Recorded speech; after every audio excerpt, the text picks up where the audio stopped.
भ्रष्टाचाराने अगदी माखलेले आम्ही आमच्या निवडणुकीमध्ये अंबरनाथच्या जनतेला जे प्रॉमिस केलं होतं, अंबरनाथ भयमुक्त आणि भ्रष्टाचार मुक्त करणार, आणि ते जर प्रॉमिस करण्यासाठी आम्ही जनतेला शब्द दिला होता. आणि जर आम्ही शिवसेनेची युती केली असती तर तुम्हाला माहिती आहे, शिवसेनेचे 2 नगराध्यक्ष जेलमध्ये गेले भ्रष्टाचाराच्या प्रकरणामध्ये. आणखी किती जण जातील हे सांगता येत नाही. तर जनतेचा आदर ठेवून आम्ही आघाडी केलेली आहे. आणि भ्रष्टाचाराचे आरोप असलेले आणि भ्रष्टाचाराचे अगदी उघड उघड भ्रष्टाचार होत आम्ही उघड्या डोळ्याने पाहिल्यामुळे आम्ही शिवसेनेची युती केलेली नाही.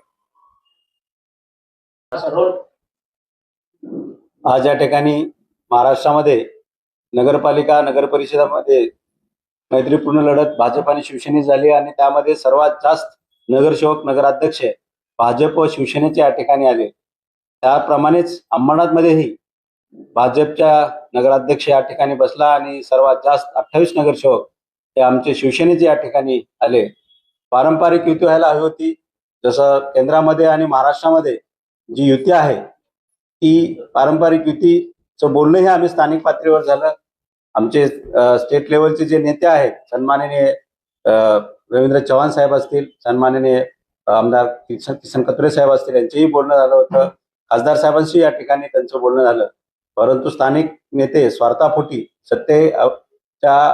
सत्तेसाठी काँग्रेस बरोबर एक अभद्र युती त्याने त्या ठिकाणी केली आणि त्या भाजपचा जो काँग्रेस मुक्त जो नारा आहे त्याला कुठेतरी छेद लावण्याचं काम या ठिकाणी अंबरनाथमध्ये झालेलं आहे. आणि जी पारंपरिक युतीला तोडून त्यांनी काँग्रेस बरोबर युती करून ज्या येणाऱ्या 15 तारखेला महानगरपालिकेचे जे इलेक्शन महाराष्ट्रामध्ये होणार आहे त्यामध्ये एक चुकीचा संदेश देण्याचं काम केलं का काय असं या ठिकाणी आम्हाला वाटतंय.